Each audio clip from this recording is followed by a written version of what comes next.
Fortunately, there will be a large section of the supporters which will just bang on about the war and all that kind of nonsense that we hear on the terraces, which is so embarrassing.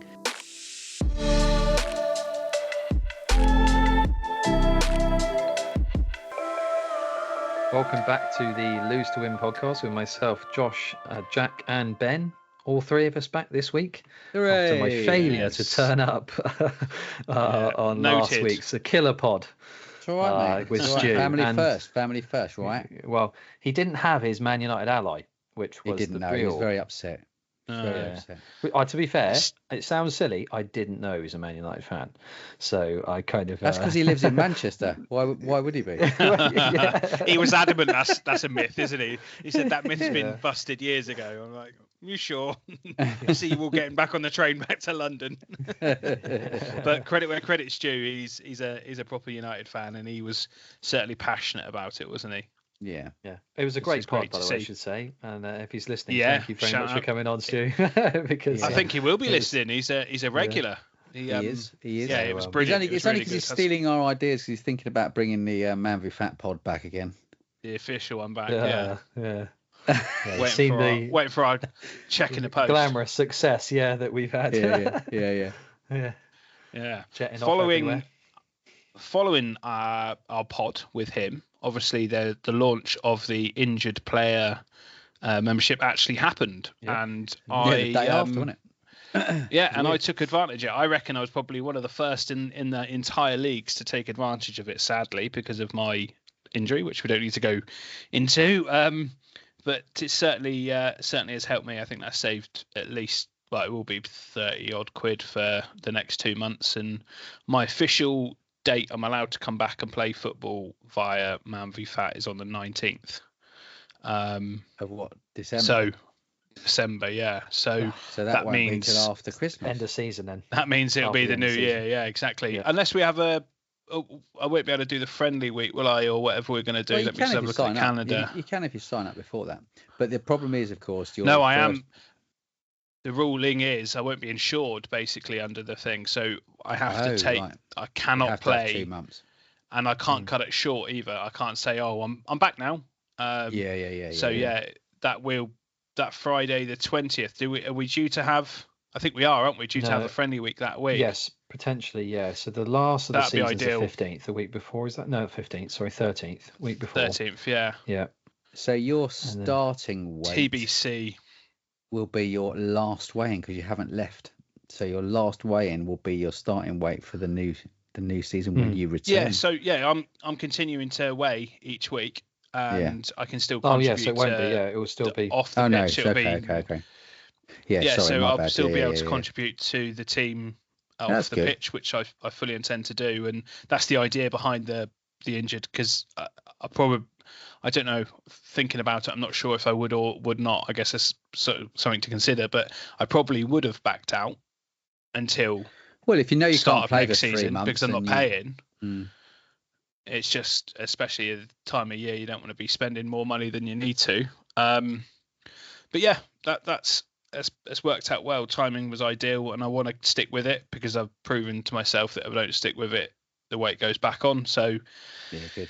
Yeah, it's it'll be tough to stand on the sideline and continuously watch, but I know it's the right thing to do. Like even this week, I've been able to. I know I said I'm not really going to talk about it, just really quickly. Even this week, I'm walking much better, but there's been a few occasions where I was watching my lad play football at the weekend. I kind of do the warm up for them. Obviously, I don't do anything because of the injury, but a couple of times the ball come near, and I was moving my leg quickly, and I'm like, no, that's a very sharp reminder that it's nowhere near. And I've been talking to my brothers. Obviously Jordan's gone through it a couple of times with dislocating his knee, and I'm like, it's almost feel like it's tricking me a little bit. I forget that it's there, if that makes sense. I forget there's not a problem. Only very occasionally, but there's certain moments, like I've been for a swim and sauna this evening, and I almost slipped in the change room, and that was a quick ow, a real sharp, very harsh reminder that there's still definitely a problem. And that's the sort of thing that I just need to keep speaking to the physio about, and going in my next appointment's on Tuesday, so we'll see. Yeah. All good Well, fun. see, I think Stu, I could be wrong here, mentioned it being not a trial, did he say, basically about the injury membership? So something that they're looking into, although they've got it live now. That it, No, I don't think know they if you did mentioned it was trial it. I permanent think they fixture did now, or trial it. I see. Okay, They well, did that's good try then. it a So while they've Yes. obviously ago. had some success with it, and Yeah. yeah, well, it seems that, like you were just saying, Jack, it must keep people in the league when they would otherwise think of dropping back. Yeah. And then I imagine there's a certain amount of retention Yeah. issues if That's it. He someone had did. left and then didn't come back after injury, and this would probably keep Yeah. people coming back. So He did mention some numbers, didn't he? He said they surveyed people that had left and that said because it was an injury and said if you were offered this, would you consider it? And I think it was something like 40% said yeah. So it was a no-brainer really for them. And I think it's the right thing to do as well, supporting, because these injuries are going to happen. It's not just going to be individual. So we know a few, don't we? Like James Scott's been off for quite a while with a nasty injury. Me as well. Yeah. Yeah, I'm sure there's loads more, and I'm sure if you have the opportunity to do it, if you are in that unfortunate position you're injured, I think it's worth considering, because if you can keep still making it down each Friday, you can certainly help your team by continuously losing some weight. Absolutely. Yeah. 100%. Yeah. Anyway, how has your weekends been, chaps? Weeks, I should say. How's your week's been? Very busy. I've gotten basically into my busiest time of year, and I'm just like non-stop. So, yeah, just mental really. But good on the whole. We're all good. The team are doing well, which is always a good thing. Say when your team is doing well and you're all buoyant and the group's active and everyone's sort of engaged. It's great. So, yeah, That's really good. to hear. Amazing. How about you, Josh? Yeah, not too bad. Been good. I tweaked. I pulled something in my one of my smaller little calf muscles, not my actual calf, obviously, yesterday. So that'll probably be put me out for this week. I would have thought potentially. But I reckon it's them pitches, mate. It down. It is down a little down, because loads of people do their calves. I mean, I did mine again last week. Tomo's done his twice.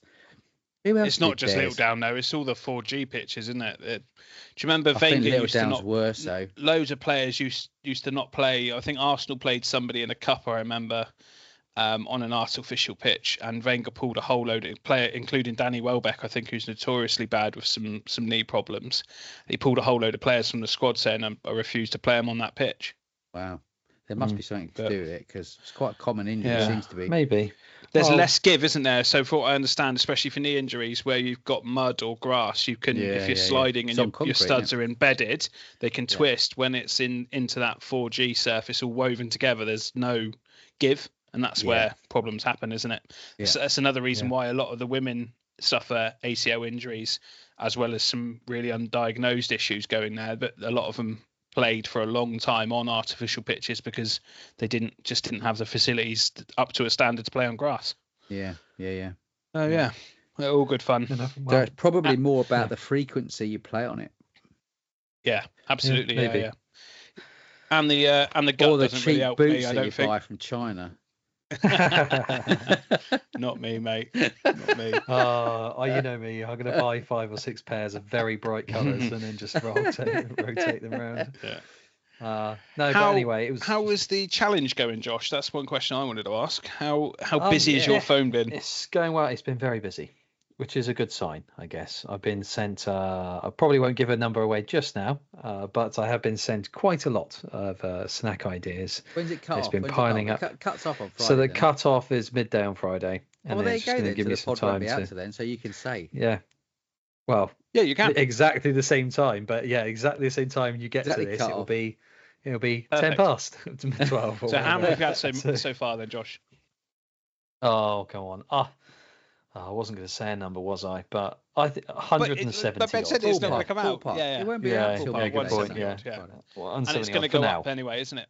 170 from now, and it's Wednesday now, so I reckon you'll get. I reckon you'll get. I'll get you over 200. I bet you. Yeah. So but then it's compiling it and sharing it with the league. We'll see which team comes on top, and then obviously there's a raffle. So even if you are one of the teams that has maybe not sent me so many, you still got a chance, because I'll draw at random.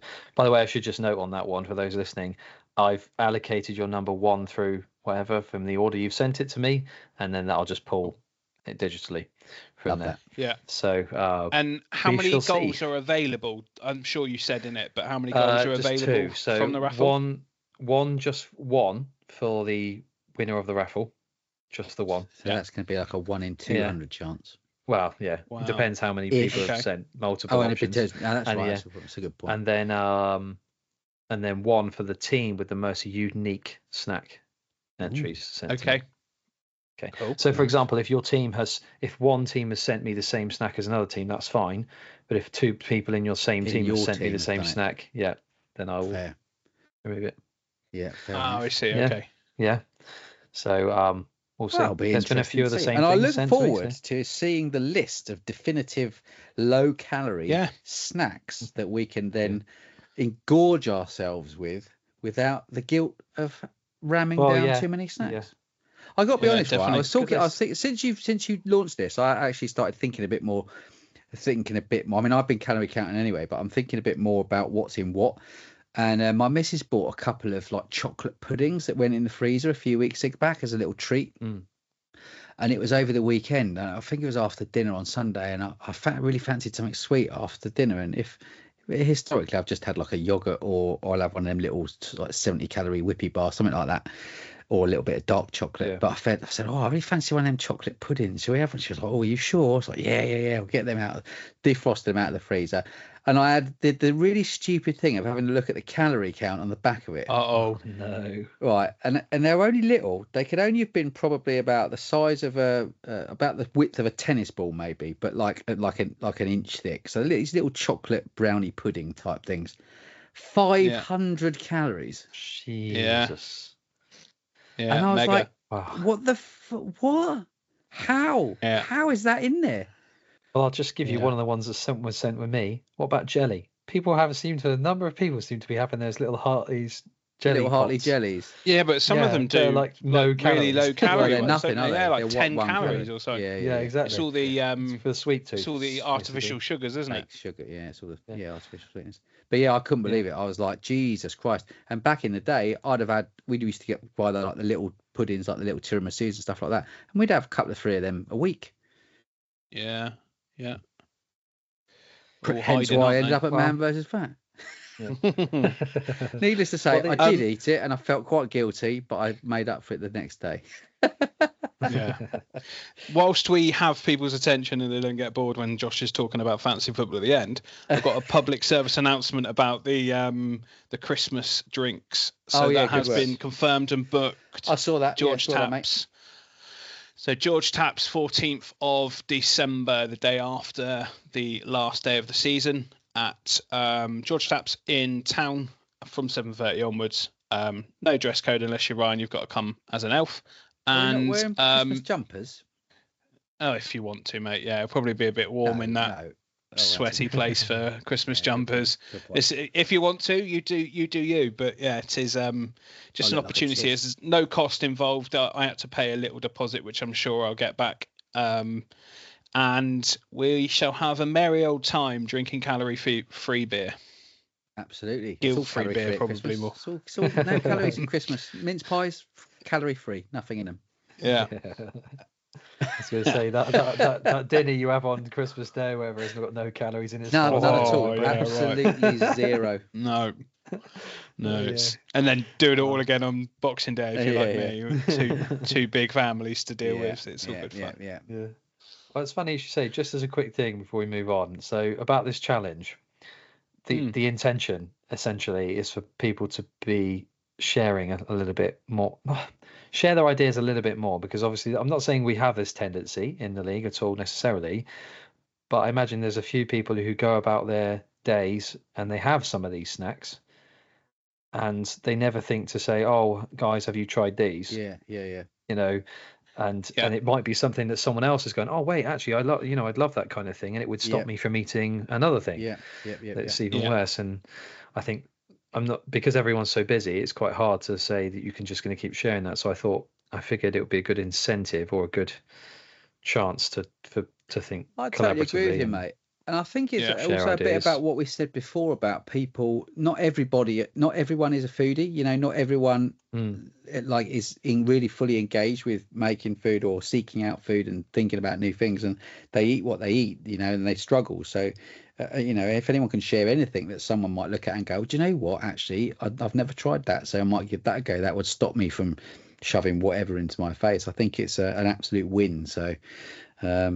Yeah, fingers crossed it might help a few people and send the scales in the right direction for them. So. Yeah, create a little library if you're having that sweet tooth moment like Ben was. Maybe probably not on a Sunday evening when all the shops are closed, but that afternoon out on a Saturday, or if you're in the supermarkets and you go, normally I'd buy these sweet things. Maybe let's have a look at this list and see what we fancy on there. That's the idea, and there's only a couple of goals available. I'd be surprised if it swings any games. One goal can. Sometimes it happens. It is what it is. I wouldn't worry about that side of things. What I'd worry about is sharing it for everybody else, and also taking advantage of it when it's done. When Josh is going to pull it all together as a document to share, or however it's going to look, for us to just go, bang, I fancy something chocolatey today. Maybe I'll have that Fibre One bar, which is basically a chocolate brownie anyway, under 100 calories, little Fibre One chocolate bar, ticks a box and puts that craving back in its box for another couple of hours at least. You know what's going to happen now, of course, now you've said that. Go on. The team Somebody's already done that. No. The team that gets the extra goal is going to win by one goal. Yeah, but what you could think of it. No, this is all about as long as it's against purples, it's fine. It's how you frame Thanks, it, Ben. It's all how you frame it. I know I'm joking. Because it's like, in theory, you could say, you could have that the third one team that's got an extra hat-trick. I know. Or an extra last man standing. You're right. You're absolutely right. Or an extra goal on the pitch. It will be about perception. Yeah. I hope it doesn't happen. I really do. Yeah, absolutely. Well, it is a last man standing potential week and a hat-trick week. And a hat-trick week. So the effect will not be as greatly compounded as Jack said in terms of 1 or 2 goals here and there. Yeah, no. Because there's a lot potentially coming this week. It could be quite a high-scoring week this week. Yeah, definitely. Hopefully so. Yeah. Before we move on to that, then, should we move on to last week? Go on then. Back in time, indeed. The dip was bound to come, I would say. For the first time this season, our overall loss is less than 20 kilos, so it's hardly really a dip because we still lost weight, 17.3 kilos to be precise. But that's nothing to be discouraged by. It's still more than healthy display and puts us on an impressive 130.6 kilos with nearly 2/3 of the season still to play. Yeah, that's good. Nuts, isn't it? It could be close to 400. Could be close to 400. Don't be moving the goalpost now, Ben. Yeah, but Jesus Christ, do you know what I mean? That's a bit bonkers. Yeah, I know. It's impressive. Yeah, mental. 49 out of 71 players last week, roughly in line with the regular 2 out of 3 ratio from previous weeks. And we'll come to the individual stories soon, but first, the match results. So the Yellows won our first game of the season, 13-8 against the Greens. Well the done. Blues won 9-8 against the Whites, a tight one there. The Reds won a relatively high-scoring 17-15 against the Oranges. And the Purples won by only 1 as well, 15-14 against the Blacks. Another high scorer there. Yeah, that was harsh. What goes around comes around anyway, yeah. This time last week, Blues were ruling the fact that a comprehensive pitch win was snatched away by the Scales. This time, they enjoy a 9-8 overall win despite being outscored 4-0 on the pitch by the Whites. It was a thrubbing, apparently. I didn't hang around to watch, but it was pretty brutal. Yeah. The Blues were the biggest losers of the week, I should say, shedding 6.5 kilos. Oranges were the next best with 5.4, we should note. And the Purples had a uncharacteristically quiet week. Yeah. Only losing 2 kilos. But that was enough for them to turn a narrow pitch defeat against the Blacks into a narrow overall win. So that was a good one. Yellows and Reds were the other winners, although Oranges can console themselves with at least gaining a Scales victory against the Reds. So that leaves Purples with a 100% record in the main league, despite having dropped points along the way in both pitch and Scales. Reds are the closest challengers, just 2 points behind. Purples also lead the Scales League, but only on goal difference from the Oranges. Yeah, it's close. Yeah. The Pitch League is the closest, with everyone having dropped at least 3 points and the top 5 separated by just 1 point. So us Yellows and the Reds have 7 points, with Yellows leading by just 4 goals. Yeah, that's tough. And Purples, Whites and Blacks are all on 6 points. Yeah. Gonna be tight. So it's proving that the pitch is tight. Yeah, pitch is tight now. That one. The weight's going to sway it as such. So there you go. Last man standing dropped to 31 survivors, tantalisingly close to the last 30 payout, which seems likely to take place this coming week. Quite possibly. 20 players completed a perfect run for the first 4 weeks of last man standing and earned a goal this time around. Also earning a goal were the 16 hat-trick heroes. And then there were 3 more milestones to celebrate. 2 from relative newcomers hitting 5% for the first time, and 1 for a longer-standing member of the club going deep into his weight loss journey. Martin Boone of the Purples and Lewis. I'm sorry, Lewis, I can't pronounce your last name very well, so I'm just going to say Lewis. Just say Lewis BT. Yeah, Lewis BT of the Blacks are both basking in the first breakthrough. A testimony amazing. to how quickly they've embraced the club, or what the club is all about. Totally. Gareth Hensby, however, has been here longer than Martin Lewis, but he joins the elite 20% club. Amazing. Having lost 7.7 kilos this season and 22 kilos overall. That's nuts, isn't it? Some going. Yeah. Yeah, And he's been right on it this unbelievably, season, hasn't he? He's been right on it. Unbelievably. A tough one, that.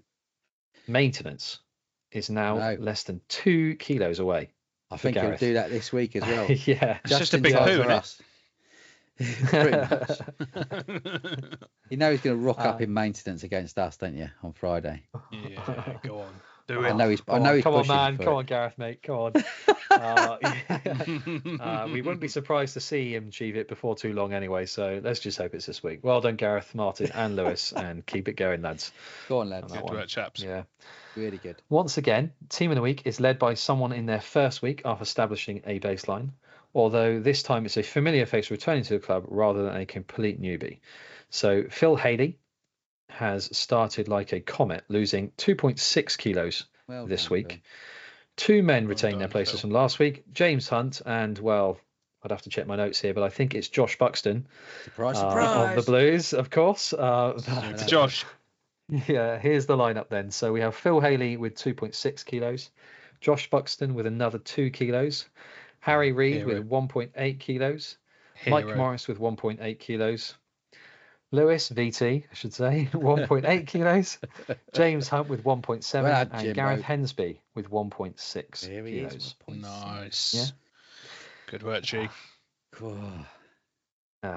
well, work. in a previous week where Lee Carsley and James Cleverley both snatched defeat from the jaws of expected victory, it isn't the time for experimental false nines or tactical voting. So let's focus on what we know works, building those good habits and seeing sustainable, consistent losses week by week. You've got this. Good work, guys. Well done. Very good. While we're talking about Team of the Week, just quickly, it's great. I just want to say something, and I know this will probably resonate with quite a lot of people. While we celebrate Team of the Week and the big losses that people get in Team of the Week, it isn't just about that. There's plenty of people who are consistently losing, could be 200, 300, 400 grams a week.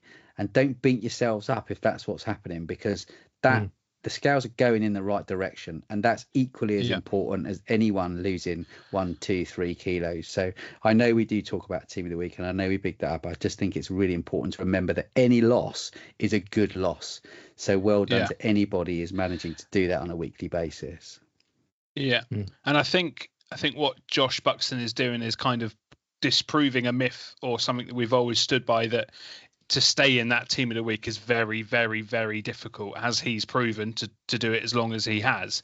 And they fluctuate. And if you're in that fluctuation of a couple of 100 grams and then 2 kg, then back to it, what you'd much better do is to plateau across a consistent, steady weight loss over a period of time. You'll find your groove with it. And if you can find a consistent, from experience, seeing the Blues do it last year, especially with people like Luke, last season, Luke and Jordan, knowing them well enough and seeing what they're doing, they were able to find that consistency each week and know exactly what they expected to lose each week. And I know life throws you curveballs and things happen, but the more consistent you can become with it, that's where the results and that's where the consistency builds success is so important with it. Yeah, absolutely. And we always talk about consistency, don't we? It's a case of, I think sometimes, and just being in the weight room sometimes, there is a tendency for some people to step on the scales, see a small loss. Some people are thrilled with that because they feel like they might have had a bad week. Some people are disappointed with that. Yeah. Because even though it might have been the 4th week in a row that they've lost weight, they're thinking, oh, it could have been more. Yeah. And I think that's sometimes we just have to remind ourselves that if you're consistently losing weight, you're consistently doing what you're intending to do. Exactly. Whether it is 0.2 or 0.3 or 0.4. Yeah. And ultimately you can say, 4 weeks of 0.3. Kilo off, happy days. Yeah, exactly. Yeah. Yeah, and this is where the last man standing goals and the hat-trick goals reward you, because you might not be hitting a milestone every couple of weeks. Like, again, Matt disproved us going, this is how it's done, this is why that happens. There are anomalies, and we celebrate those, but we celebrate everybody losing, and that's the important thing. And just stick at it, keep at it, and absolutely enjoy it. You can certainly help your team on and off the pitch by shifting just a little bit each week. Yeah. Well said. Yeah. So another win for the Super Purples. Let's not turn into the Purples podcast now. I don't want to have to title another one. That's fine. I just wanted to say that's okay. We just sat at the top of the league. It's good. For now. Everything's for now, Joshy. Yeah. Talking about for now, we have Mr. Carsley looking after the England team for now, but we do have a new England manager, which I know has, yes, it is official, and I know has certainly divided opinion, some valid points on both parts and some ridiculous points on one particular side and probably unfair points on the other side. So I think it's worth us sharing our opinions on it. Ben, I know you're probably the most avid England fan from us, having travelled to see your team play. And he does, yeah. He's so old, rainbows are in black and white. Yeah. My initial reaction to this was good. I'm really pleased, actually, because I think he's probably the best of a limited bunch at the moment. But my instant reaction was he's going to get murdered in the media. He's going to get murdered from a certain section of England supporters simply because he's German. I mean, it could have been any other nationality, to be fair. I mean, if Poch had been put in, he'd been murdered for being Argentinian. Because historically the Germans are our most what's the word? I want to say hate. That's not the right word, but our biggest opponents. Bitter rival. There's bitter rival. I mean, I've said before that it's much better now than it was, but certainly up until fairly recently, it was all about beating Germans continuously. And my initial reaction is that as much as he will probably do a very good job, but if he goes out and wins the next tournament, for example, all we'll hear is we've only done it because we've had to go and get a German coach. That's all we'll hear. And unfortunately, there will be a large section of the supporters which will just bang on about the war and all that kind of nonsense that we hear on the terraces, which is so embarrassing. And I don't know if it's. I don't know. I think any level-headed normal football fan or England fan will say it's a good appointment and he'll get good results out of this group of players because he's proven. It's the rest that I would class probably as not real fans and more the nasty side of the game, who won't like it. and will the give people who appreciate a good 2-footed tackle on the ground, you know. But there will be, and the media will give it, I mean, we've seen already today there's some stupid shite come out of the Mail and other stuff, and some, the sort of right-wing media outlets are giving it the worst decision the FA could have made, and all that nonsense, which, let's face it, they're not really footballing people. They're just there to create chaos and division, which we don't want. No. I think he'll do well, and I don't have an issue with it, but I know for a fact there will be a large contingent of people that will have a problem with it, and I would urge people to ignore them. Yeah. I mean, you've gone through some of my kind of questions on it almost. Oh, sorry, mate. Sorry. Yeah, no, don't worry. He's absolutely fine. There's a few points I thought of whilst you were talking, Ben. I think if you think about the media and the abuse he's going to get, which inevitably is going to happen at some point, even if he draws against somebody and they don't quite like the style of play or however it's going to turn, he is one hard-headed, stubborn bastard that I think could probably take it.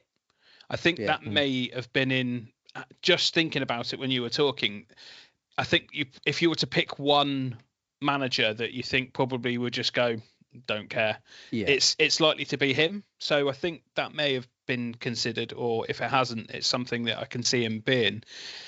From my perspective, I've got zero, as I said to you boys earlier, I've got zero issue with it because he's German. I would have preferred an English manager because of who the English manager I think should get it. Yeah. I don't think the other English managers that have been touted for it would be my first choice, and our affiliation and love for Eddie really made me think and want him to take that job. But I appreciate he's got a job as we speak, and it was going to cost a lot of money to get out of that job, and he may not feel like the right time is now. It is what it is. Sadly, I think the FA have been very naive to think that we live in a society now that won't revert to the horrible chants and the ridiculous things that are being said and written. As we've already heard, I saw a clip, as I said to you boys before we started recording, I was sat scrolling through TikTok, and GB News' equivalent radio thing, there was a clip on there, and the guy was rattling off all of the major international teams that have never had a foreign manager and that have won multiple World Cups and all of this bollocks. And he finished by saying in German, they think it's all over, it is now. And he's writing off it being, that's it. He said, like, it's gone, football's gone. The moment we've and I guarantee this guy isn't a football fan. No. He's just a fucking idiot to start with. Yeah. But the FA must be so naive to think this wasn't going to happen. Or, like I said, they go, we know it's going to happen, and he's the right man to go, don't care. I think they knew. I've got a job. I know what I'm doing. I know what my remit is here to do. They do. His interview was very interesting. I think they have considered all this. If you think of just think about in isolation, I really would hope so. You just think about who they've appointed in isolation. They've obviously considered this angle because they've considered moving away from a young English coach who's unproven to try and get someone they consider who's got winning pedigree or some level of pedigree. Yeah. And that in itself is a clear move towards what they felt like they've been missing out of Southgate in the last, however long. They probably feel like they've built Southgate's done an amazing job, and they've built their youth system, and they've built their squad to where it is, young and thriving and full of world-class talent, that now they just need that little bit of tactical edge or kind of elite edge that they may need to take them over that. And I think they must have known when they do this that they weren't at the moment. Their options were limited to basically him, and they said not anyone else. The head of FA was in the interview today with Tuchel, or the press conference today, and he said that they interviewed 10. He said, I can't give you exacts, but a minimum of 10 people were interviewed, and at least half of them were English. Nice. Yeah. So how much of that you believe, I don't know, but who that their remit was, because it was very clear, wasn't it? Did you see the job advertised? Yeah. Like proven track record of winning. Which English manager has that? And he reckons half of them are English, and they interviewed him. You probably don't get. You don't get an interview without proving that you're. Yeah. That's one extreme to another, isn't it? That's that's a lot of people's dreams still, isn't it? They'd have announced Warnock as. And then you've got football experts. Again, a video I shared with you boys of Gary Neville, Jamie Carragher, some. I don't want to be disrespectful to the woman. I don't know who she was. A woman journalist giving it large about how they've implemented and spent so much money in not just St George's Park, but everything around it, and the system that they're trying to build and bring coaches through. They are playing perfectly to the narrative. Someone needs to stand up, put their head above a parapet and go, I think it's a good decision. Mm-hmm. But I haven't heard many people say it. Jamie Redknapp was on for ages, and he said a lot without saying a lot, as he often does. But again, he just didn't seem to back it, and I think they're too scared to go against the narrative of it. I think they're also, again, it's the whole slightly living in the past, isn't it? Yeah, of course I think exactly. That's exactly. Just too. I don't get it. Like, is he a good appointment? Let's be frank. Is he a good appointment? Yes or no? I think so. Yes. Yeah. He has probably 90+% of what England fans have been crying out for in terms of Southgate's weaknesses and what they've been missing in terms of maybe winning pedigree. He's managed huge clubs and huge players. He's got he's got tactical now. So he's a better tactical manager than Southgate. I think we can assume he has actually won trophies, despite what some people say. Okay, the most successful manager England have ever had. Yeah, and that's what we've been crying out for. Yeah, and it's kind of like a whole. They were missing those small things in big moments, which essentially is what's meant that England haven't won a trophy the last 3 or 4 tournaments. It's just those small kind of moments. You would assume that's what he brings to make the difference. Yeah. Exactly what you'll probably get from him, and people are still unhappy. Yeah. But I just find it, and you're not going to. But that's British media, isn't it? That's the way they love to spin stuff, and that's the really sad thing, because I know he is probably the right person to take us forward, and there's a very good chance based on recent history around the tournaments that we've played in. There's a really strong possibility that we're going to get to another final when we could potentially win it. And the thing that really makes me feel a little bit nauseous is the fact that it won't be. Yes, England have finally won a tournament. It'll be, yes, England have won a tournament, but they had to do it because they employed a German to do it. And it will be a negative when it should be a real positive. I'm not saying everyone's going to say that, of course, but I know there will be those undertones. I think there will be, but I think there'll be enough people who hopefully. think I really won a bloody tournament. Thank God, and be thrilled they've won a tournament. Surround yourself with the people that think that rather than think the other. Absolutely. Yeah. If you think about it this way, like exactly what you said, Jack. Okay, you would prefer an English manager. I don't think anyone's arguing that. But when your criteria is as narrow as it needs to be, according to winning pedigree, experience, great tactically, enough pedigree for the players to respect as well, essentially an elite manager. How many are in the world? How many are there in world football? Let alone internationally, like club level, how many are there in world football you can think of? Yeah. And then you've got to think, how many of those are actually available? And we're not even talking about English managers here. We're just talking in general. Yeah. And then you have to narrow it down to just English managers.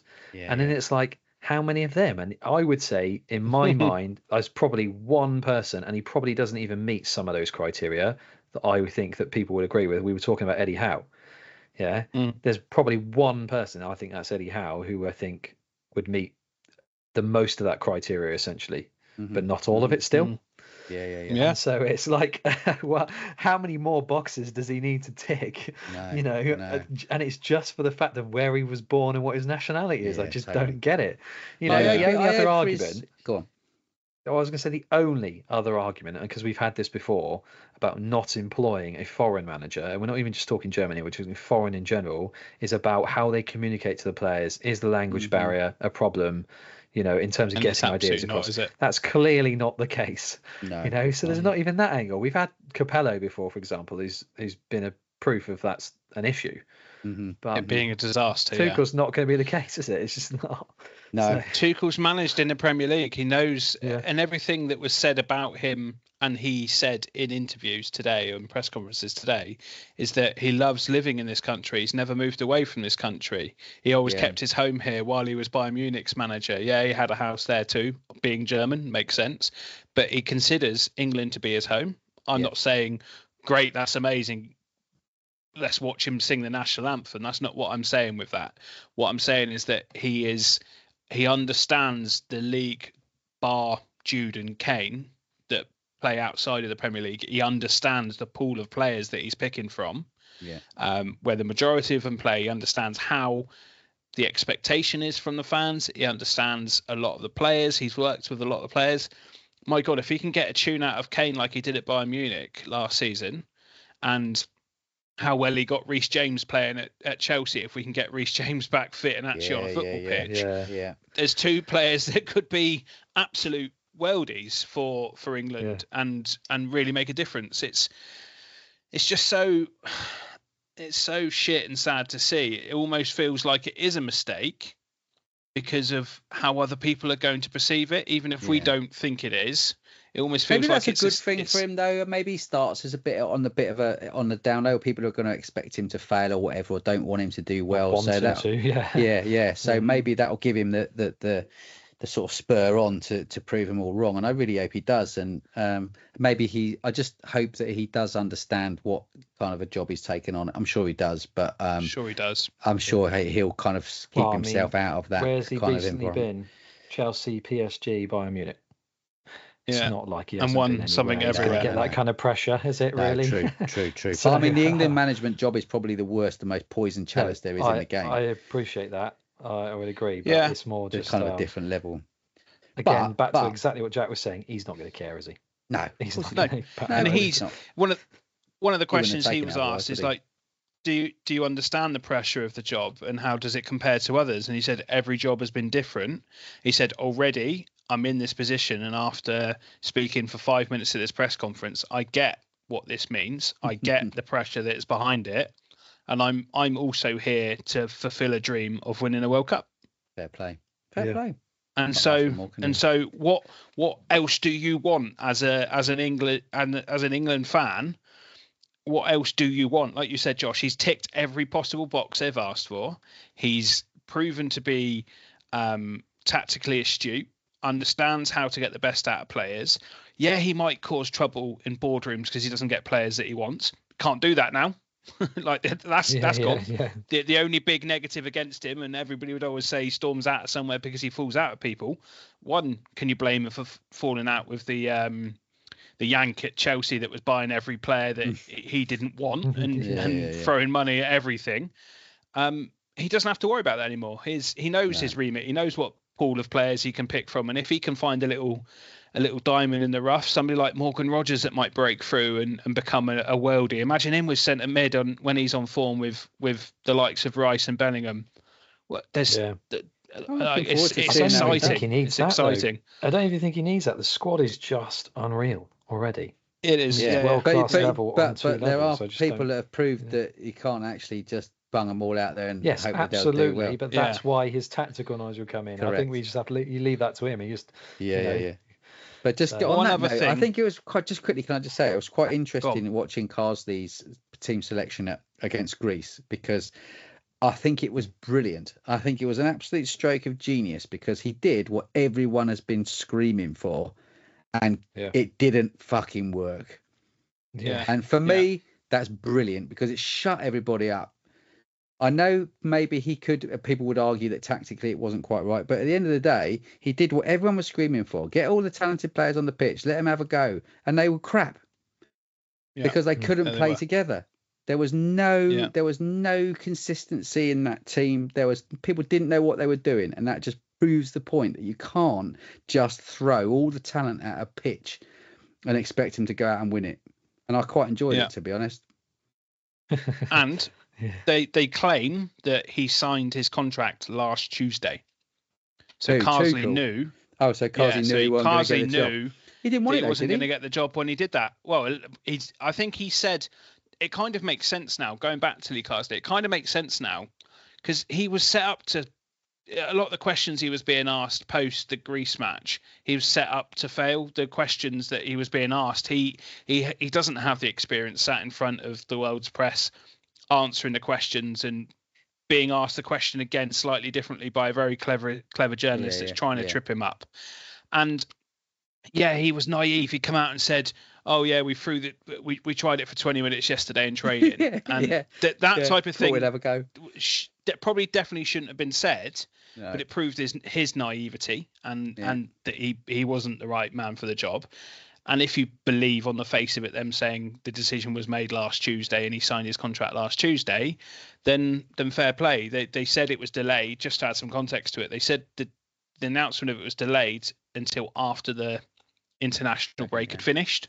Mm-hmm. So and also it was Lee Carsley's job from the beginning to look after the 6 games, and he will do that. Yeah. And then beyond January is when Tuchel comes in, and that's when the World Cup qualifiers start. So the Nations League takes a back burner and the qualifiers come in. And again, do you want him focusing on pissing around with a stupid Nations League, or do you want him focusing on getting us qualified for the World Cup and then winning the World Cup? It's an obvious answer, isn't it? I know I made a joke earlier in the group saying we employ somebody, but we can't even get him to start straight away, and he's not even in a job. But now it makes sense. Now I've listened to it and it's been given context. It makes a lot of sense. And I also think it gives him time to start scouting as well again and have a look at the players, because although he's played with some of these players before, there's a chance Eric Dyer makes a squad. There's a chance, Chilwell makes a squad again. Reece James, people he's played with recently, but he also has a chance to look at all the players who've currently been in the squad and gone, okay, let's work it out, kind of thing. Rather than when he gets there, he feels like he's got a base of, or rather than going in the next. I don't even know when the next international break is, but it can't be like all these things. It won't be miles away with it. It's not long. No, I think it's November, isn't it? I think there's one more bout of it before Christmas, and then we're left alone for a little bit. I think, thankfully. So I think if I know that we're going to move on to some other bits and pieces, but to draw a line under it, I think let's sit and watch this space. I don't see it as a disaster. I see it as something that. Well, everyone panicked. Just to put an extra context on it, everyone panicked when they put Sven in charge. He was the first foreign manager. When they put Sven in charge, the whole country went bananas, as if the world had ended. And then everyone loved him. Everyone loved him. He was brilliant. He was one of the best managers England had for a long, long time.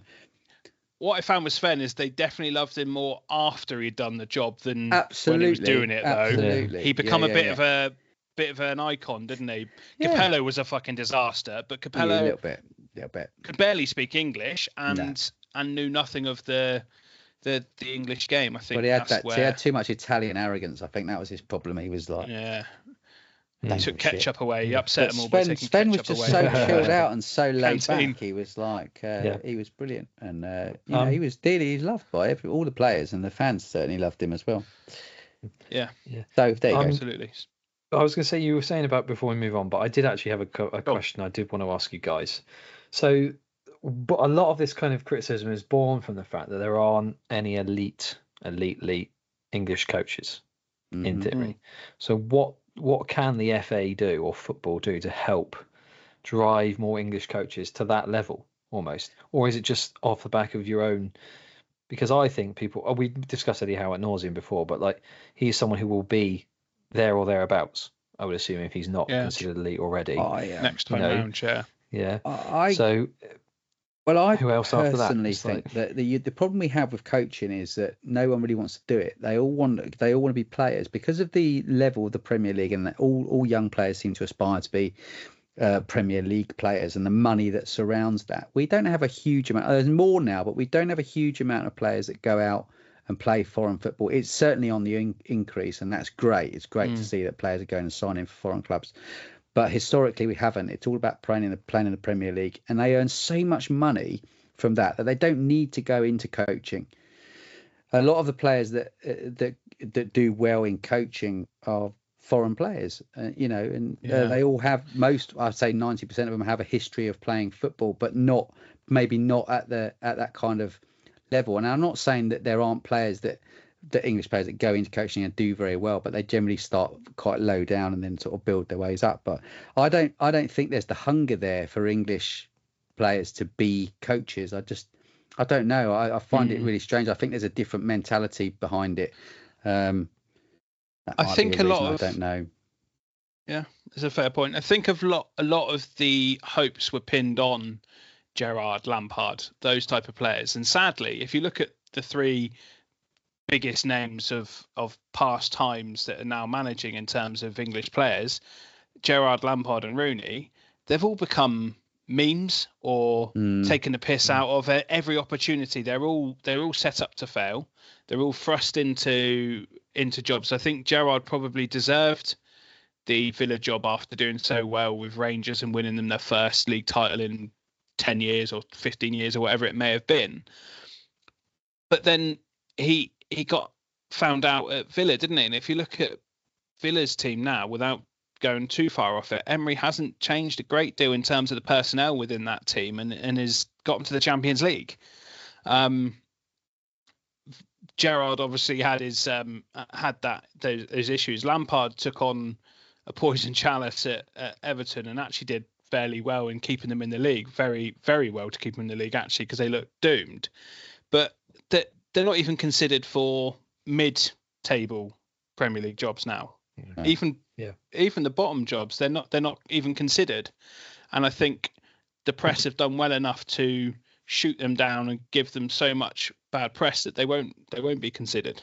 The other side of it as well is half of the I know it's a bit of an exaggeration, but half of the Premier League managers last year, if you were to say Maresca was there last year as well, I appreciate he was in the Championship, but they're all Pep's disciples. That's the fashionable thing at the moment, isn't it? To take one of Pep's disciples, Arteta, Maresca, Vincent Kompany.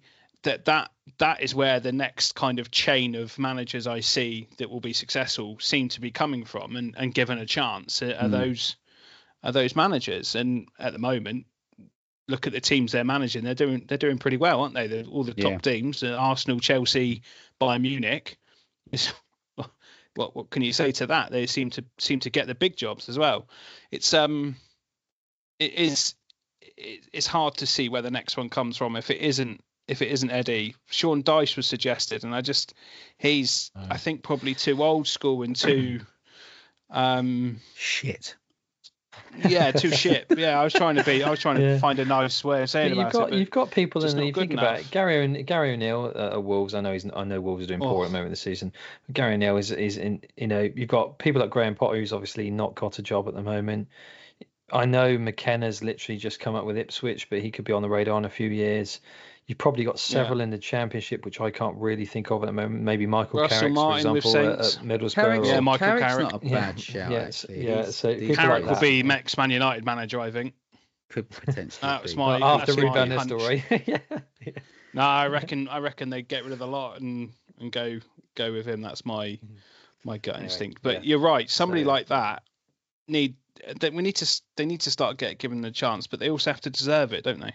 And they've got to want to do it as well, and that's the thing. If we're talking about a few people who are coming through the lower ranks, we don't have the numbers of like coaches coming through that are coaching at that high level. Again, like you were saying, Jack, the Premier League is the place to be for a player or a coach. Yeah. So it's like you're going to have if you think about just weighting numbers, in theory, you're going to have a lot of foreign coaches in the Premier League because they all want to be here. Everyone wants to be in the Premier League. Yeah. We have, as a league, to kind of go back against that guy's point that I was listening to earlier, where he was saying Brazil have had 0 foreign managers, but I guarantee that all of the Brazilian leagues have next to 0 foreign managers managing their leagues. Well, we have the vast majority of foreign managers managing our league. It's very different. You can't. They're not apples and apples that they're comparing. They really can't do that. And it's such a it's a funny one, but we just have to sit here and blame the Premier League. That's all we have to do is just sit here and blame the Premier League in its entirety for causing the issue we're in now. But give it Neil Warnock. Being hyperbolic, but It's a it's a thing to ponder, maybe. Yeah, definitely. So, moving on, Josh. What I think's worth doing, and you've probably thought about this after my return, as I kind of had a deep dive into my psyche of why I left, why I stepped away for a little bit and came back. What you brought up in that made me think is that I'd never been interviewed, and neither have you. Per se, we've spoken about it. Really, we've spoken about it at times about some other bits and pieces, and you've kind of given your point of view when somebody's given an example. You've delved into it, but we've never really learned much about your situation and where you are with it. And also, one thing that we don't generally ask people is about their relationship before their weight loss journey before Man v Fat, and what they've tried before and what led them to it. I know a lot of people say it's been the best thing I've done and all of that sort of thing, but what did you do before? So the floor is yours, mate, whether you want us to fire some questions to start with, or whether you want to find a place to start and we'll jump in. Take us back, Josh. I was wondering if you were going to come back to this, because you kind of went past it when we were talking about Tuchel thing. I thought, oh, I'm free. I don't have to discuss it. No. He's like an elephant, Jack. Yeah. It's a shit sandwich, mate. Tuchel's in the middle of it. I don't really know how to start. I figured it's something that I haven't really touched on too much. I think I kind of do surface level discussion. I think we've had this quite a bit, haven't we? Had a lot of surface level discussion about various things, why I'm in the league, what drove me to the league, introduced by Jet, and I didn't realize it was a weight loss league. And I've been through all that story before. But I guess in theory, I've never really touched on, and I think we get this quite a bit, don't we, really, when we have the podcast, is the history. It's people tend to start with a little bit of lead up, and then they go into why I'm in Man v Fat and my journey as to date. But history's a difficult one. It's like quite a lot of people will have difficulties with food, for example, attitude towards food through family or friends or various things they've done through life. And to be honest, I'm probably no different. So I did speak to my family about this beforehand, just to double check they're happy. But yeah, I don't know really. I don't really know where to start. Where would you want me to start? Because right back, right at the beginning.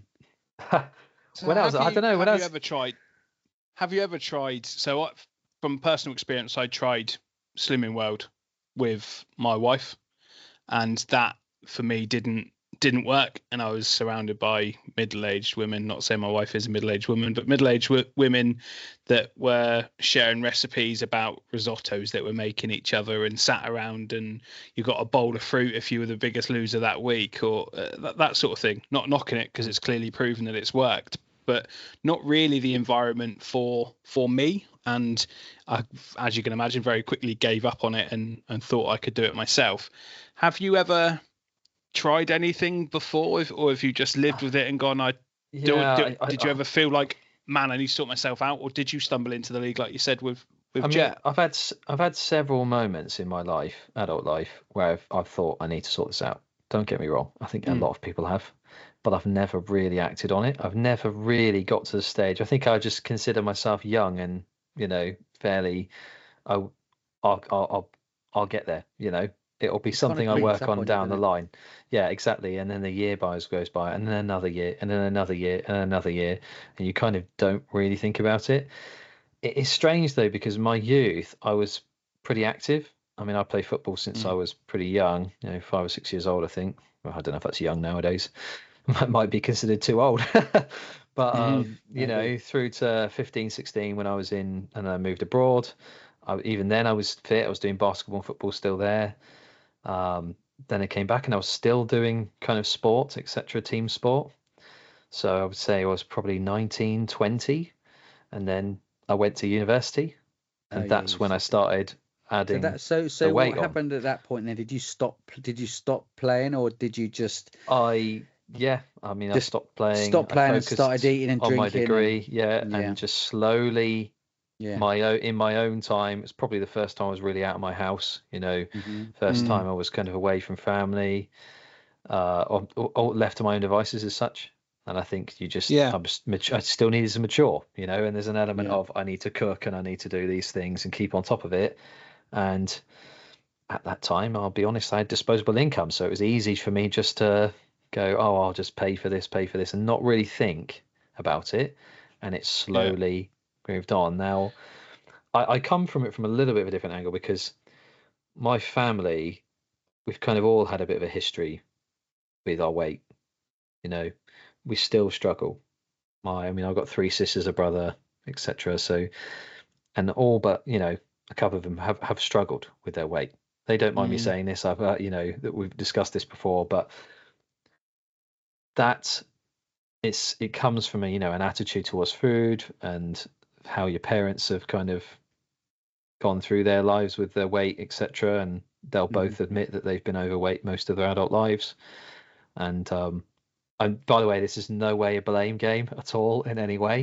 But I'm assuming they listen to this, right? Yeah, yes, absolutely, yeah.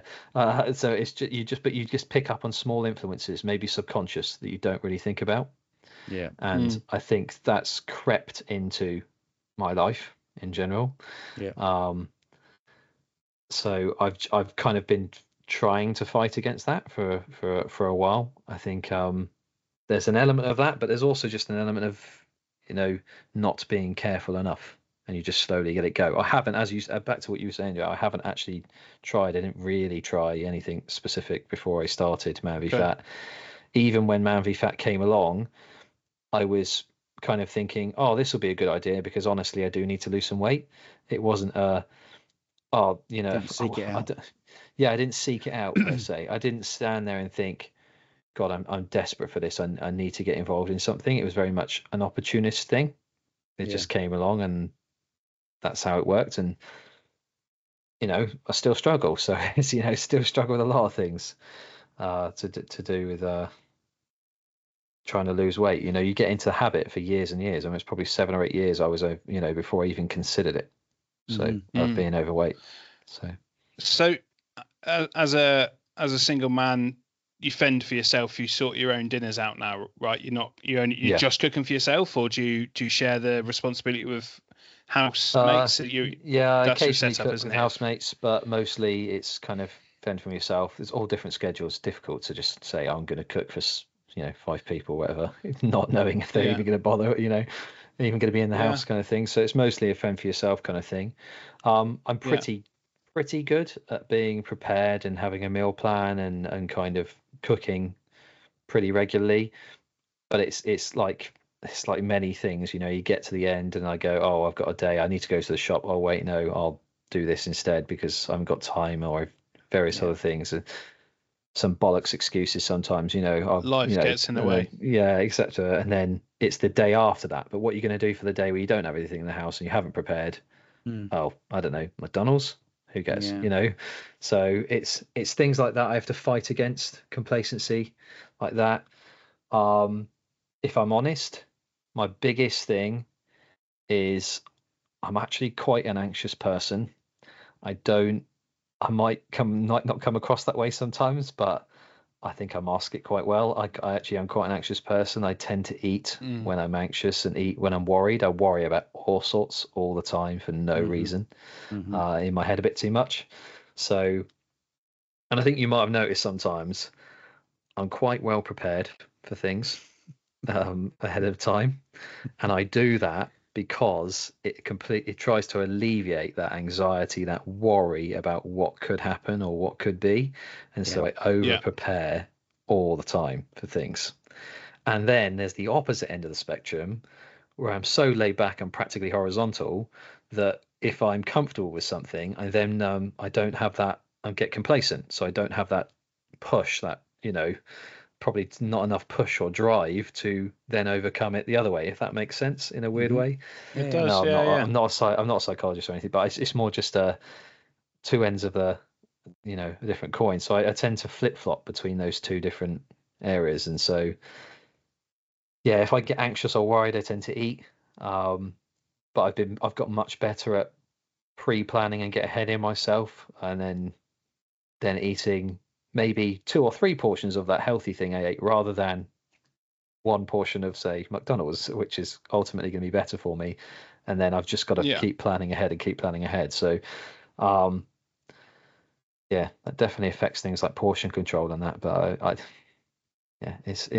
it's something I'm still struggling with. I still need to try and get to grips with. I need to be a little bit more prepared. I think sometimes, again, no blame. I think sometimes just being a single guy doesn't help with that kind of thing. Just my own free will, my own time, no real pressures, no real serious responsibilities that I'm always tucked in away at. So it's just, I think sometimes if you have a partner, you can bounce that off someone a little bit. They can, not always, but they can probably help you keep in check a little bit. I'm not saying that's always the case. They certainly can be bad influence as well, mate. I think. Yeah, no, absolutely. So I'm sure it goes both ways. I certainly do it with my wife. I say, it's kind of justification. Yeah. And I think I respect the position that you're in, where you have to have that discipline yourself, because there's times that I'd say cooking wise, Lise does it. Let's say Lise, my wife does it sort of 75% of the time, and so she is controlling inevitably what I'm having for dinner, and generally she'll cook well. She'll be as healthy as we can be and make the decisions. There's times when it's my turn and I'll be like, can't be asked, we'll get a takeaway, and she's like, oh really, I've got the chicken out of the freezer and I'll just put it away. And she's easily influenced by me, and it's very rarely the other way. She's a good controller and I'm a bad influence, and she's a good influence, if that makes sense. So to have that self-control, I think if I was on my own, as I often am when I work away, like this evening, I've been good this evening, but I could easily not have been, and there's times that I could easily let it go. So I really admire that. And I think, rather than not the right way of saying it, rather than feeling like that as an excuse, you should be proud of yourself with that, and that's a real credit to your desire to want to get yourself healthier and better, being able to just control that, controllable. Yeah, I mean, I've been through phases. Let's be honest. We know I've had 2 good seasons when I started, then 2 bad seasons where I really kind of struggled to get out of my head a little bit about it. Then I had a really good season 2 seasons ago. It was 10 to, I can't remember, it was 12 kilos or something, pretty good season for me. But that was taking off weight I'd put back on mostly. Yeah. And then now I'm kind of in that phase where I've put a bit back on again, and I need to really reset myself and go. And I think I flip-flop too much. I go through these phases where I struggle a little bit with anxiety and trying to eat my way through it, and then other times where I'm just trying to, make sure I'm prepared ahead of time as much as possible. Yeah. So it's difficult, because if I'm trying to cook, I can't be saying I'm going to prep for 3 weeks ahead of time necessarily sometimes for me, because I'm just a single guy. I can't necessarily eat my way through all of that. So it's a little bit difficult. It's more than just... Because if I plan ahead and I get something in, I know what I'm doing, I'll always stick to it. There's almost no room. I just don't change out of that. Because it's a waste. Why would I not? And I'm quite good at keeping that mindset, but I probably have far too many days in the middle where I'm thinking about something else for no reason. I'm not concentrating on, I've got too much on, as I've had before. I'll put my hand up, too much on, and I'm not really... I take it upon myself sometimes, as we discussed about the challenge, and then I just go an extra day where I haven't gone to the shop, and that's when those small extra things creep in. How are you getting on? How are you getting on so far this season? How's this season going for you? Been more good than bad. I had 1 gain this season. I've had 3 or 4 losses. 3 or 4 losses. 5, I don't know, 5 now. We've had 6 weeks. I've gained once in the 6 weeks we've been here, basically 5 or 6 weeks. It was, a little bit, but not massive. So I'm overall down a few kilos, but nothing gigantic. Not that it needs to be, but I'm going in the right direction. No. I'm comfortable. I'm confident. This week in particular, I'm comfortable. But it's small things. And are you finding it hard? Yeah, you finding it hard, or is it been? Are you feeling a bit more settled and more like you're making better choices generally, rather than there being that? I feel pretty settled, making decent choices, but I know it can be better. If I'm modelling it off what my perfect season, let's just say, is, I'm not close to that. Right. but I am much better than what I consider my bad seasons to have been. So Yeah. I'm somewhere in the middle, probably on the good side of that, because I am losing weight. So it's But that's a good thing, right? Because that's then a balance, isn't it? You're finding ways I'm trying of to losing weight find that balance. Yeah. I think it's ultimately just trying not to be complacent and getting into that drive, pushing myself to do it, really. I'm not ultimately sure 100% if I've ever really truly know deep down what my motivation is, if I'm honest. And I think until that comes, I will be a little bit successful and maybe sometimes unsuccessful, but I hopefully steadily keep going in the right direction.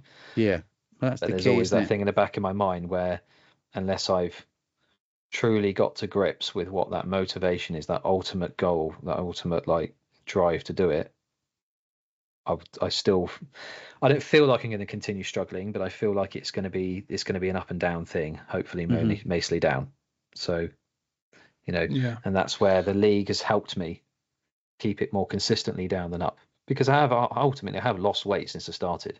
Yeah. And I've so it's been a good thing. It's just I've been here 2 years now and I haven't lost as much as I would like many people. So yeah. When we came across each other last week, it seemed as if you had the weight of the world on your shoulders when it was just you and I when we were waiting for Steve to turn up. And do you think that was because you did well, didn't you? You lost and you were a bit concerned that you might not have. Was that weighing on you? The concern about not. No, I'll be honest. In that particular moment, it wasn't the concern of my weight wasn't ever the issue. If I'm honest, I actually am quite good at putting that aside and thinking if I've had a bad week and I know I'm going there with a bad week, I go, look, I've had a bad week. Let's just put it behind me. Or if I'm having a good week, I'm excited. Okay, I'm having a good week. This is good. I know I'm going to get on the scales. It's going to be good. I was kind of resigned one way or the other. I was just like, I know it's going to be close. I think it's down. That's fine. No problem.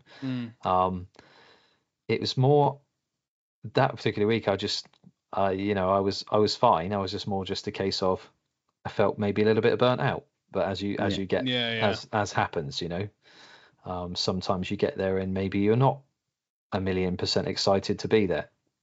No, so, of course. That's natural.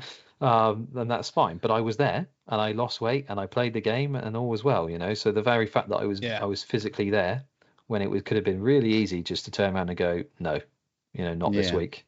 Yeah. Is I think, at least I believe in my mind, maybe I'm compensating here, but in my mind it was a good thing, not a bad thing. So one thing you said about you said once I'm out on the pitch, I'll be able to clear my head. I think we can all resonate with that, can't we? If there's stuff going on, I think that pitch is in some cases it's not the right place to be, as we've learned with past experience with members and emotions getting over getting the best of you. But I think the pitch is a really good place to lose those worries or lose those anxious moments you have and issues that you may be having away from it. It's a really good place to clear your head. And I defy anybody to tell me it's just a game. There's so much more. It means so much more to us. Sometimes too much, but sometimes it's the best place to be, especially around the community that you in particular built with friends and family. I would call them now, from the Man v Fat side of things. It's where else would you be? You'd be sat at home clock watching or wondering when that result or wondering how your team got on and thinking, I probably could have gone or should have gone. It's get yourself there. It's not just you, but a message for everyone is get yourself there and do it, isn't it? Yeah, definitely. Yeah. For me, I would always say this is the best thing I've ever done. A lot of people have done. But the biggest reason it's the best thing I've ever done is because of the people, it's because of the community. If you put the weight loss to one side for a second and just think entirely, I knew I had to be there on Friday, even if I didn't want to be. I knew I had to be there, and for no other reason than I know as soon as I step outside and start talking to people, even on the sideline, I'm not even playing football, and talking to the people in the community, 10 minutes later, I'll be feeling absolutely like I'll be loving it, Yeah. And it's the same every time I go and play football on a Tuesday or a Thursday. I wish I had more time to play more football, because I just know when I'm in doing that is my place, and I thrive in it. I'm very happy in it. And so I knew that even if I'm not feeling 100%, I want to be there, even if I don't want to be there, if that makes sense. Yeah, I know, totally. yeah. No, totally. So, and that was very much the case this last Friday. So, even though I turned up and I was very much not really sure I really want to be here, which is quite rare, very rare for me, I should say. I knew 10 minutes later after I got outside, kicked a ball a bit, spoke to some people, even if it's just asking how they are, I'm sorted, Clears your head, done. Yeah, exactly. Final one from me, does the assistant coach role weigh heavy on you as well? Does that, your responsibility is more than meets the eye, isn't it? You've got to be pitch side and making sure everybody, the ref is supported in what's going on and everybody's behaving, and there's a lot of people for you to juggle outside of that weighing room that Steve is confined to, sadly. Yourself and Liam have a lot to contend with, I think. Yes and no. I mean, I never really considered it weighing on me, because there's two ways to look at it, really. No, because when I'm there on the sideline, as I was saying, it doesn't feel like it's a thing. It's just I'm amongst guys I care about, and I like to think people respect me. So it's not one of these things absolutely. where, so even when you have to ref a game, mate. And give a dodgy decision. Oh, someone's in the area, ref. Come on, man. But yeah, so I don't even consider that a thing on the pitch side of things, because it's just I'm there as, although I'm there in theory in official capacity, I'm there like everyone else. I'm just a member, so that's my kind of happy place. So I'm never really it never weighs on me when I'm there. Good. Outside of it, in terms of mentally, what responsibility I take or what I feel I'm responsible for, I don't believe it does, but there's always an element of the reason I'm doing it is because I love it and I really want to do it. And then that kind of translates to, I really care about it. I really care about the people in the league. I genuinely want people to do well. Want people to feel like they're happy and they're going in the right direction. They get what they want from it, and they're enjoying it ultimately. And there's an element of, just like it was with the captaincy, and it's why I'm not a captain anymore. There's an element, I think, subconsciously of, I feel not responsible at all. That's not probably the right word, but I do feel it slightly when people aren't maybe having the best of time, because I want to help. For no other reason than I just want to help them wherever I can. Bit too much of a people pleaser probably, but I'm just trying to, and that's, I don't think that weighs heavy on the role per se. I think it's just who I am. I don't think that's going to change. And it doesn't matter if I was a captain or not an AC or whatever it was, neither. I think it would be exactly the same. So yeah, heavy is just a matter of perspective. I don't think it weighs heavy. I think I just care quite a lot about how people are. You definitely do, yeah. So I think sometimes that can, you take the rough with the smooth as such. Sometimes it's not ideal, and sometimes it's brilliant. So nice. That's all I have to say about that. The deep dive into Josh. Yeah, appreciate it, mate. And I think I'm sure Ben echoes my words. It's you're certainly a huge part of the community and vital to what it is. And you may not have been there as long as us two or a lot of other people, but your impact was huge from the start as a personality and as somebody that is, I'd say, so trustworthy with information, and people are comfortable around you, and that's where the trust comes from. So everyone appreciates it, mate. We really do, and keep doing what you're doing. You've been a big part of driving the club forwards as well. I know Steve obviously is the main coach, but you've had a lot of input in around some of the new initiatives and driving the club forwards, and being as involved as you are has been a huge factor in the success of the club. So I know that Jack's the same, that we want to thank you for everything that you do, because there's a lot of us that would probably like to do a bit more, but the reality is we don't have the time. So it's a huge thing to have someone like you who is so involved and so committed to take it forward, because if we didn't have the likes of you, this club could potentially go down the pan. So he's a huge part of the club, and I know everyone appreciates it. Oh, thank you. Definitely. I guess I'm just lucky I have the time, don't I? Really. Yeah. Well, it's one of those things. I think you would make the time regardless. Yeah, definitely. Because you love it. We do what we can, don't we? But obviously, some people have more limitations than others. So,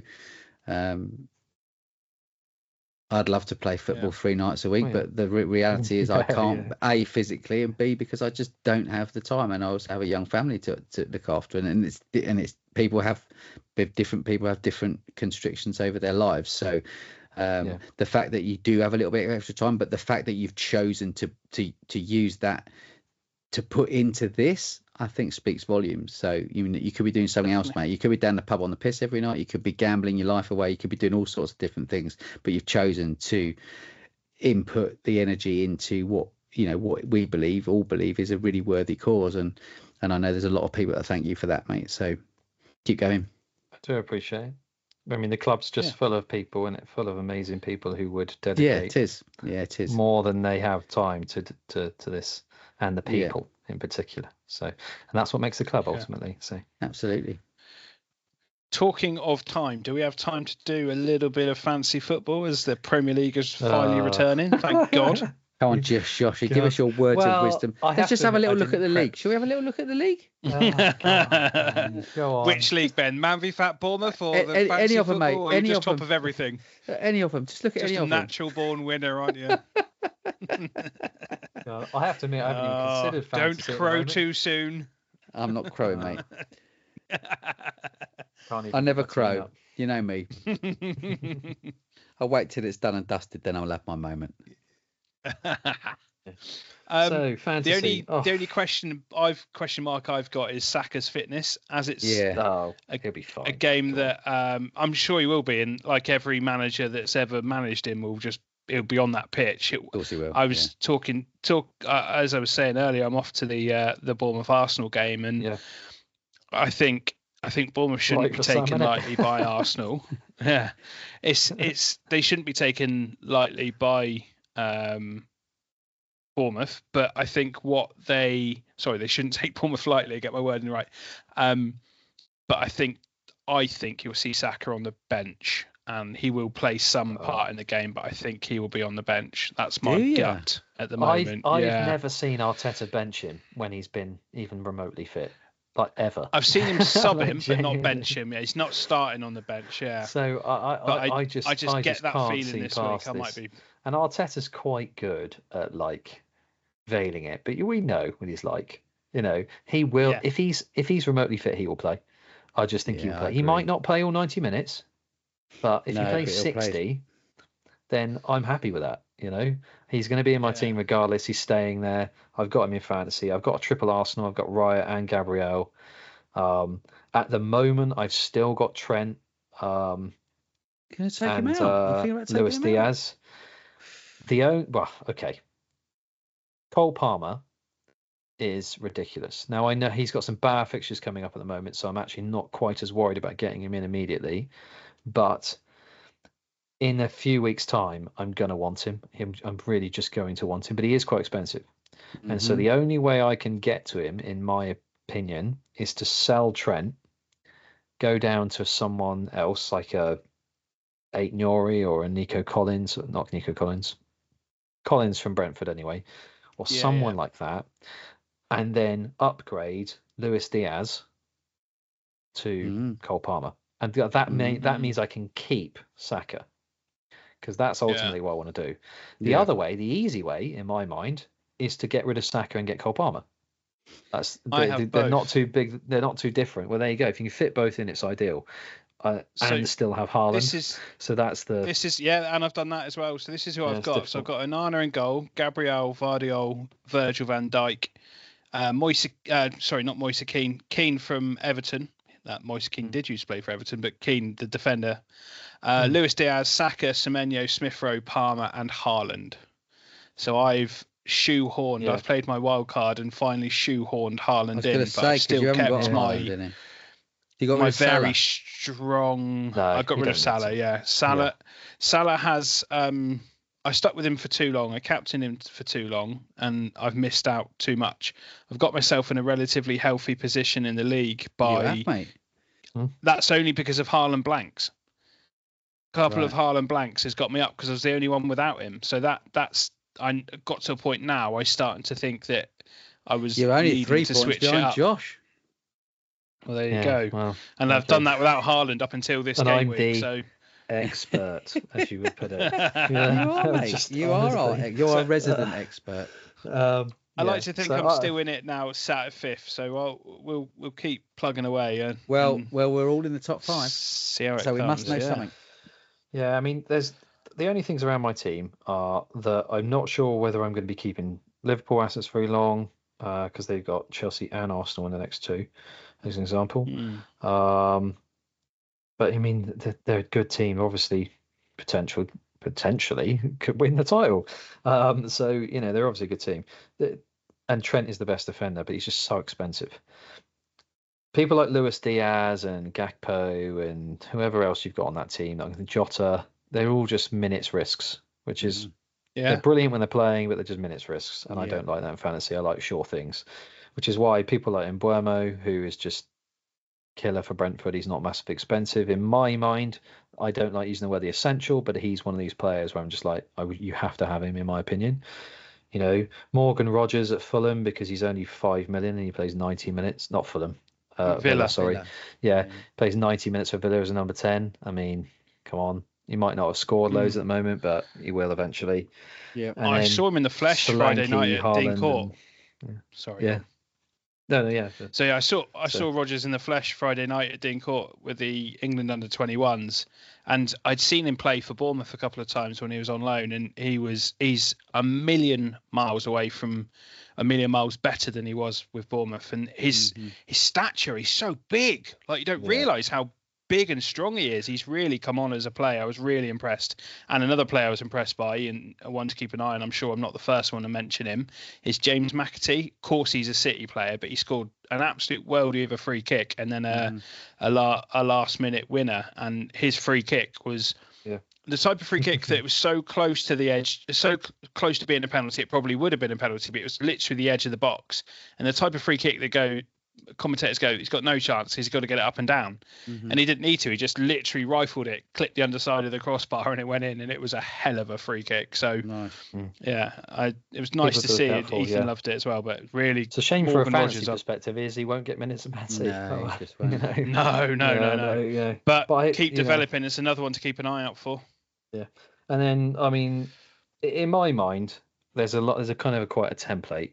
You want some Arsenal defenders. You need some Arsenal. They're the best defence in the league, comfortably. You kind of need some Arsenal defenders. In my mind, you've got to sprinkle in some of those cheaper, nailed players that are probably going to get you a return 1 in 3, that kind of thing. And Mbeumo's a good shout. Morgan Rogers is a good shout for that kind of thing. Semenyo, Ndidi at Leicester, things like this. Mavididi, sorry, whatever his name is, at Leicester.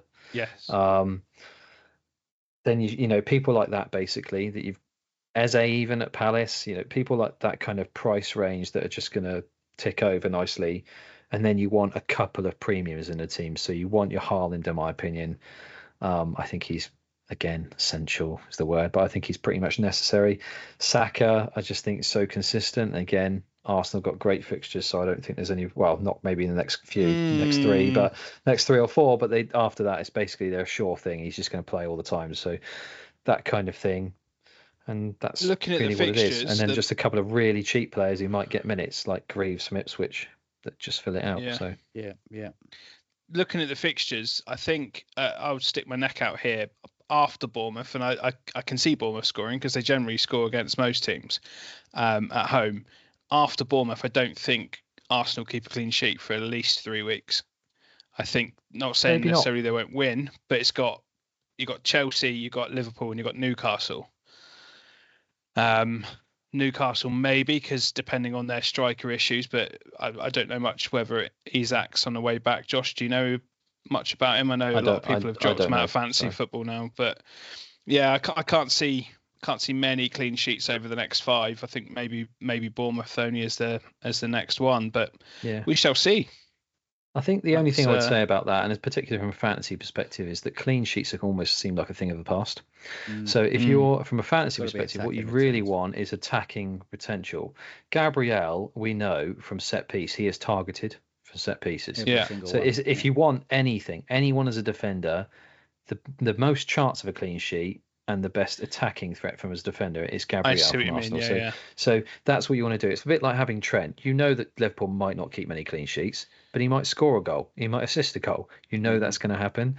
You know, Rico Lewis is in my team. Picks up a lot of bonus points. Yeah, and the only reason why Rico, he does. The only reason why Rico Lewis is in my team is because when he actually plays, he basically plays as a bloody midfielder, and he's a defender. So you know, it's that kind of thing. So I think the clean sheet thing is. I get it, but very few teams are actually keeping clean sheets. So I keep Arsenal because they are the most likely to keep a clean sheet. But that doesn't mean their players don't have attacking potential as well. You know, so I think it's just how you play fantasy on some level. Defenders. Have you got your team picked for this next coming game week? Yeah, I'm not really sure I'm going to change anything. I had a temptation, as I said, taking Trent out and Luis Diaz for 8 Nuri and probably Cole Palmer, but I'm probably not going to do that this week. I might do it next week instead. I've got Raya, Trent, Gabriel, Rico Lewis, Mbeumo, Luis Diaz, Saka, Rodgers, Solanke, Haaland, and Calvert-Lewin from Everton. Yeah, he's not really saying anything yet, is he? Yeah, but to be fair, he is. Yeah, but he's playing Ipswich, Fulham, Southampton, West Ham, and he should have had a pen in the last game. To be fair, for me, so only missed a sitter. Yeah, him or Vardy or someone like that. Vardy's got 3 easy fixtures, quote unquote. So there's a couple of I've got a couple of late injury calls, I think, to see what's going to happen. So I shall be eagerly awaiting those team updates on Saturday morning before I make any decisions. But I've got a couple of transfers in the bank, so if I need them, I can do a couple. But I'm pretty set on my team. I don't feel the need to make a load of changes. I think it's always wise in fantasy. So. If you're not sure, if in doubt, don't make a change. Basically, is my argument. Yeah. Rather than the other way around that most people do. I think it's you actually be surprised how often if you just waited a week, it would have come good, kind of thing. So definitely, yeah. Lovely stuff. All right, gents. Well, that was. Thank you very much for your time, and Josh, thanks for opening up and sharing your story with us. We do appreciate it, and just keep doing what you're doing, mate. You're smashing it. Yeah, definitely. Thanks, lads. Just don't kick me. All right, chaps. I've still got a bruise on my foot from you from like 2 weeks ago, 2.5 weeks ago. Yeah. Oh, I'm sorry. Okay, I'm just too quick, Ben. What can I say? You are, mate. You are. Yeah. No, I'm too quick because my foot got in before you kicked it. Oh, okay. I'm too slow, is what you said. Right. All right. Okay, I know what it is. I see how it is then. Cheers, okay. All right. Cheerio, chaps. All right, lads. Nice rub. Take care of yourself. Bye. Bye.